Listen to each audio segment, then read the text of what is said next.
بقى لي بقى ده فيديو جديد يوم جديد وصلي بالك على سيدنا محمد. معلش على صوتي، انا تعبانه شويه، برد بقى على ارتكارية على كحه، يعني حاجات كده كتير. جوزي بقى ايه، قلت له كده، كنت قايله له هات باميه. كان قايل واحد من الفلاحين يعني اللي بيقعدوا في السوق يعني على باميه وكده. لقيته النهارده جايب لي ايه، كان قايل عسل 10 كيلو. قلت له لا كفايه قوي ايه اللي انت جايبهم دول. قلت له 6 كيلو.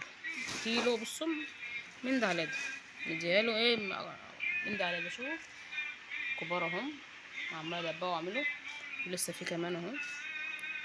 دول 6 كيلو. عملت منها طبخه، طبخت منها، ولسه بقى ايه بكمل بقيتها دلوقتي.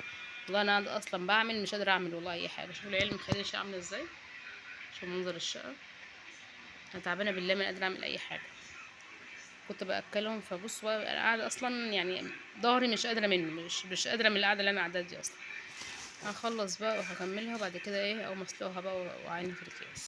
بعد ما عملت بقى الباميه كلها، ده تاني يوم الصبح بعملها بقى ايه، باخدها كده مولعه على ميه مغليه وليمون وفلفل اخضر وغلوها كده، واقوم شايلاها ومصفياها وميه حاطاها في ميه. هوريكي دلوقتي يا حبايب قلبي. هاخدها بقى الجردل برضه اهو، طبق اهو، احط ميه ساقعه فيه في الحنفيه طبعا. وبعد كده باخدها بقى اصفيها على طول، وبعد كده ايه احطها بره تنشف. هوريكي دلوقتي بقى غير الحبه الكبار دول من 6 كيلو دول قد ايه كبار قد ايه. ده غير كمان انا كنت طابخه منهم امبارح كمان يعني، بس مصورتش برضه. يعني حوالي 2 كيلو ولا 2 كيلو ونص والله. باميه كبيره شوف قد ايه. طب زي ما قلت لكم بقى السود كده في ميه ساقعه اهي. وبعد كده بقى باخدها اصفيها على طول، وبعد كده بحطها على حته قماشه بره. هوريكم دلوقتي. هنا بقى هتدوق على ملايه كده على الترابيزه قدام مروحه لحد ما نشفت خالص من الميه.